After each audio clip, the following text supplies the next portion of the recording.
ಪ್ರಿಯ ವೀಕ್ಷಕರೇ, ನಿಮಗೆಲ್ಲ ನಮ್ಮ ದೈವಭಕ್ತಿ ದೇಗುಲ ದರ್ಶನ ಚಾನೆಲ್ಗೆ ಮತ್ತೊಮ್ಮೆ ಆತ್ಮೀಯವಾದ ಸ್ವಾಗತ. ಯಾರ ಮನೆಯಲ್ಲಿ ಹಣದ ತೊಂದರೆ, ದಂಪತಿಗಳ ನಡುವೆ ನಿರಂತರವಾದ ವಿವಾದ, ಮಕ್ಕಳ ವಿದ್ಯಾಭ್ಯಾಸದಲ್ಲಿ ಹಿನ್ನಡೆ ಮತ್ತು ಅತ್ತೆ ಸೊಸೆಯ ನಡುವೆ ಮನಸ್ತಾಪಗಳು ಇರುತ್ತವೆಯೋ ಅಂತಹ ಮನೆಯಲ್ಲಿ ಸತತವಾಗಿ 3 ಶುಕ್ರವಾರಗಳ ಕಾಲ ಈ ವಿಶೇಷವಾದ ಐಶ್ವರ್ಯ ದೀಪವನ್ನು ಹಚ್ಚಬೇಕು. ಈ ದೀಪವನ್ನು ಬೆಳಗಿಸುವುದು ಹೇಗೆ ಮತ್ತು ಈ ದೀಪ ಹಚ್ಚುವುದರಿಂದ ಸಿಗುವ ಪ್ರಯೋಜನಗಳೇನು? ಶುಕ್ರವಾರದ ದಿನವನ್ನು ವಾರದ ಇತರ ದಿನಗಳಿಗಿಂತ ಅತ್ಯಂತ ಪ್ರಮುಖವಾದ ದಿನವೆಂದು ಪರಿಗಣಿಸಲಾಗುತ್ತದೆ. ಯಾಕೆಂದರೆ ಈ ದಿನ ಮಾಡುವ ಪೂಜೆಗಳು ನಮಗೆ ಹಣ, ಸಂಪತ್ತು ಮತ್ತು ಸಮೃದ್ಧಿಯನ್ನು ತಂದುಕೊಡುತ್ತವೆ ಎನ್ನುವ ಬಲವಾದ ನಂಬಿಕೆ ಇದೆ. ಯಾವ ವ್ಯಕ್ತಿಯ ಮನೆಯಲ್ಲಿ ದಾರಿದ್ರ್ಯವು ತಾಂಡವವಾಡುತ್ತಿರುತ್ತದೆಯೋ, ತೀವ್ರವಾದ ಹಣಕಾಸಿನ ಸಮಸ್ಯೆಗಳಿರುತ್ತವೆಯೋ ಅಥವಾ ಸಾಲದ ಬಾಧೆಗಳಿರುತ್ತವೆಯೋ ಅಂತವರು ಸಂಪತ್ತಿನ ಪ್ರಾಪ್ತಿಗಾಗಿ 3 ಶುಕ್ರವಾರಗಳವರೆಗೆ ಈ ದೀಪಾರಾಧನೆಯನ್ನು ಮಾಡಬೇಕಾಗುತ್ತದೆ. 3 ಶುಕ್ರವಾರಗಳ ಕಾಲ ಸಂಕಲ್ಪವನ್ನು ಮಾಡಿಕೊಂಡು ಶ್ರದ್ಧಾ ಭಕ್ತಿಯಿಂದ ಈ ದೀಪವನ್ನು ಬೆಳಗಿಸಿದರೆ ಜೀವನದಲ್ಲಿ ಎದುರಾಗುವ ಎಲ್ಲಾ ರೀತಿಯ ಆರ್ಥಿಕ ಸಂಕಷ್ಟಗಳು ದೂರವಾಗುತ್ತವೆ. ಇನ್ನು ಇದರ ಜೊತೆಗೆ ಲಕ್ಷ್ಮೀದೇವಿ ನಮ್ಮ ಮನೆಯಲ್ಲಿ ವಾಸವಾಗಿದ್ದರೆ ಅಥವಾ ದೇವರು ನಮ್ಮ ಮನೆಯಲ್ಲಿ ನೆಲೆಸಿದ್ದರೆ ನಮಗೆ ಕೆಲವು ವಿಶೇಷ ಸೂಚನೆಗಳು ದೊರೆಯುತ್ತವೆ. ಮನೆಯಲ್ಲಿ ಈ ಸೂಚನೆಗಳು ಕಾಣಿಸಿಕೊಂಡರೆ ಲಕ್ಷ್ಮೀದೇವಿ ನಿಮಗೆ ಒಲಿದಿದ್ದಾಳೆ ಎಂದರ್ಥ. ಈ ಎಲ್ಲದರ ಬಗ್ಗೆ ಸಂಪೂರ್ಣವಾದ ಮಾಹಿತಿಯನ್ನು ನೋಡೋಣ ಬನ್ನಿ. ಹಾಗೆಯೇ ವಿಡಿಯೋಗೆ ಲೈಕ್ ಮಾಡಿ, ವಿಡಿಯೋವನ್ನು ಸ್ಕಿಪ್ ಮಾಡದೆ ಕೊನೆಯ ತನಕ ನೋಡಿ. ಎಲ್ಲರೂ ಭಕ್ತಿಯಿಂದ ಓಂ ಶ್ರೀ ಮಹಾಲಕ್ಷ್ಮಿ ನಮಃ ಅಂತ ಕಾಮೆಂಟ್ ಮಾಡಿ. ಮೊದಲಿಗೆ ಈ ದೀಪವನ್ನು ಯಾರು ಹಚ್ಚಬೇಕು ಎಂದರೆ ಮನೆಯ ಮಹಿಳೆಯರನ್ನು ಲಕ್ಷ್ಮೀದೇವಿಯ ಸ್ವರೂಪವೆಂದು ಪರಿಗಣಿಸಲಾಗುತ್ತದೆ. ಹಾಗಾಗಿ ಶುಕ್ರವಾರದಂದು ಮನೆಯ ಮಹಿಳೆಯರು ಮುಂಜಾನೆ ಬೇಗ ಎದ್ದು ತಲೆಸ್ನಾನ ಮಾಡಿಕೊಂಡು ಶುದ್ಧರಾಗಿ ಮನೆಯನ್ನು ಸಂಪೂರ್ಣವಾಗಿ ಶುದ್ಧೀಕರಿಸಿ ಸೂರ್ಯೋದಯಕ್ಕೂ ಮುನ್ನ ಈ ದೀಪವನ್ನು ನೀವು ಮನೆಯಲ್ಲಿ ಹಚ್ಚಬೇಕು. ನೀವು ಈ ದೀಪವನ್ನು ಮುಂಜಾನೆಯ ಸಮಯದಲ್ಲಿ ಹಚ್ಚಬಹುದು ಅಥವಾ ಮುಸ್ಸಂಜೆಯ ಸಮಯದಲ್ಲೂ ಹಚ್ಚಬಹುದು. ಸಾಧ್ಯವಾದರೆ ದಿನದ 2 ಸಮಯದಲ್ಲೂ ಈ ದೀಪವನ್ನು ಬೆಳಗಿಸುವುದು ಉತ್ತಮ. ನೀವು ತಪ್ಪದೇ ಈ ಅಂಶಗಳನ್ನು ಗಮನದಲ್ಲಿ ಇಟ್ಟುಕೊಳ್ಳಬೇಕು.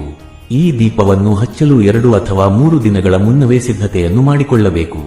ಮಾರುಕಟ್ಟೆಯಿಂದ 2 ಮಣ್ಣಿನ ದೀಪಗಳನ್ನು ಮತ್ತು 1 ಮಣ್ಣಿನ ತಟ್ಟೆಯನ್ನು ತೆಗೆದುಕೊಂಡು ಬನ್ನಿ.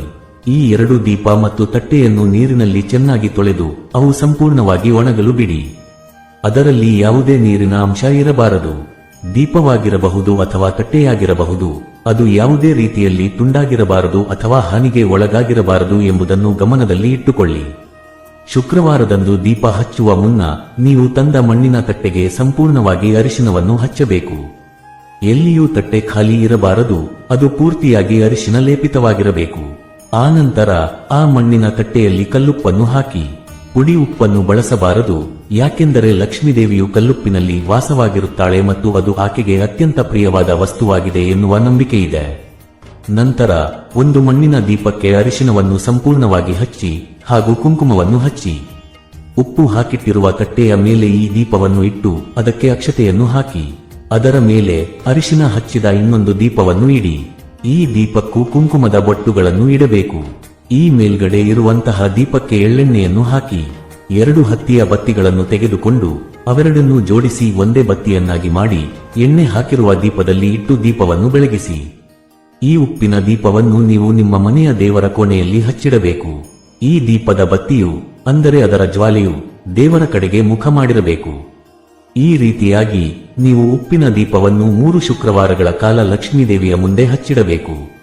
ನಂತರ ದೇವಿಯ ಬಳಿ ಹಣಕಾಸಿನ ಸಮಸ್ಯೆಗಳು ಬರದಂತೆ ಕಾಪಾಡಲು ಬೇಡಿಕೊಳ್ಳಿ.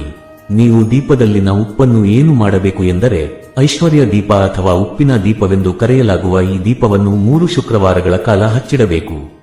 ಪ್ರತಿ ಶುಕ್ರವಾರ ನೀವು ಈ ದೀಪವನ್ನು ಹಚ್ಚಿದ ನಂತರ ಮರುದಿನ ಅಂದರೆ ಶನಿವಾರ ದಿನದಂದು ಶುದ್ಧರಾಗಿ ದೀಪದಲ್ಲಿನ ಉಪ್ಪನ್ನು ತೆಗೆದು ಒಂದು ಪೇಪರ್ ಅಥವಾ ಡಬ್ಬಿಯಲ್ಲಿ ಹಾಕಿ ಶುದ್ಧವಾದ ಸ್ಥಳದಲ್ಲಿ ಶೇಖರಿಸಿ ಇಟ್ಟುಕೊಳ್ಳಬೇಕು. 3 ಶುಕ್ರವಾರಗಳು ಸಂಪೂರ್ಣಗೊಂಡ ನಂತರ ಈ ಸಂಗ್ರಹಿಸಿದ ಉಪ್ಪನ್ನು ಯಾವುದಾದರೂ ಒಂದು ನಿರ್ಜನ ಪ್ರದೇಶಕ್ಕೆ ತೆಗೆದುಕೊಂಡು ಹೋಗಿ ಅಥವಾ ಯಾರು ಓಡಾಡದ ಜಾಗಕ್ಕೆ ತೆಗೆದುಕೊಂಡು ಹೋಗಿ ಮರದ ಬುಡಕ್ಕೆ ಅಥವಾ ಗಿಡದ ಬುಡಕ್ಕೆ ಹಾಕಿ ಬನ್ನಿ. ಈ ದೀಪ ಹಚ್ಚುವಾಗ ಕೆಲವು ನಿಯಮಗಳಿವೆ. ದೀಪ ಹಚ್ಚುವ ಮುನ್ನ ಸಂಕಲ್ಪವನ್ನು ತೆಗೆದುಕೊಂಡು ದೀಪ ಹಚ್ಚಬೇಕು. ಐಶ್ವರ್ಯ ದೀಪ ಹಚ್ಚಿದ ದಿನದಿಂದ ಮನೆಯಲ್ಲಿ ಮಾಂಸಾಹಾರ, ಮದ್ಯ ಅಥವಾ ಇನ್ನಿತರ ಆಹಾರಗಳ ಸೇವನೆ ಮಾಡಬಾರದು. ಈ ದೀಪವನ್ನು ನೀವು 3, 5 ಅಥವಾ 9 ವಾರಗಳವರೆಗೂ ಮಾಡಬಹುದು. ಈ ಉಪ್ಪಿನ ದೀಪದ ಪ್ರಯೋಜನಗಳು ಎಂದರೆ ಇದು ಹಣಕಾಸಿನ ಸಮಸ್ಯೆಗಳನ್ನು ನಿವಾರಿಸಿ ಮನೆಯಲ್ಲಿ ಐಶ್ವರ್ಯವನ್ನು ಹೆಚ್ಚಿಸುತ್ತದೆ ಎನ್ನುವ ನಂಬಿಕೆ ಇದೆ.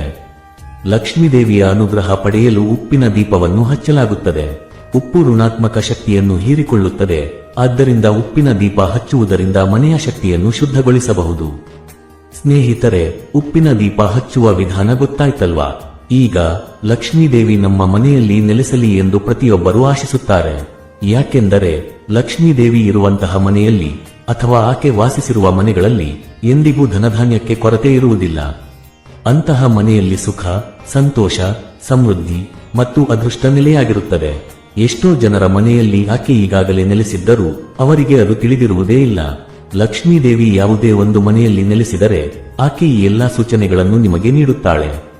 ಈಗ ಆ ಸೂಚನೆಗಳು ಯಾವುವು ಎಂದು ನೋಡೋಣ ಬನ್ನಿ. ಮೊದಲನೆಯ ಸೂಚನೆ, ಹಲ್ಲಿ. ಹಲ್ಲಿಯನ್ನು ನೋಡಿದಾಗ ಸಾಮಾನ್ಯವಾಗಿ ಜನರು ಅಸಹ್ಯ ಪಡುತ್ತಾರೆ ಅಥವಾ ಹೆದರುತ್ತಾರೆ. ಆದರೆ ಹಲ್ಲಿಯು ಲಕ್ಷ್ಮೀದೇವಿಯ ರೂಪವೆಂದು ಕೆಲವು ಜನರಿಗೆ ಮಾತ್ರ ತಿಳಿದಿದೆ. ಹಲ್ಲಿಯು ಮೈಮೇಲೆ ಬಿದ್ದಾಗ ಅಪಶಕುನವೆಂದು, ಯಾವುದೋ ಅಪಾಯ ಕಾದಿದೆ ಎಂದು ಯೋಚಿಸುತ್ತೇವೆ. ಆದರೆ ನಮ್ಮ ಮೇಲೆ ಹಲ್ಲಿ ಬೀಳುವುದು ಶುಭ ಸೂಚನೆಯಾಗಿದೆ. ಮೈಮೇಲೆ ಹಲ್ಲಿ ಬಿದ್ದರೆ ನಿಮಗೆ ಯಾವುದೋ ಒಂದು ಶುಭ ಸೂಚನೆ ಕಾದಿದೆ ಎಂಬುದಾಗಿದೆ. ಇನ್ನ ಕೆಲವೊಮ್ಮೆ ನಾವು ದೇವರ ಕೋಣೆಯಲ್ಲೂ ಹಲ್ಲಿಯನ್ನು ನೋಡುತ್ತೇವೆ. ಈ ರೀತಿ ನಾವು ದೇವರ ಕೋಣೆಯಲ್ಲಿ ಹಲ್ಲಿಯನ್ನು ನೋಡುವುದು ತುಂಬಾನೇ ಶುಭ.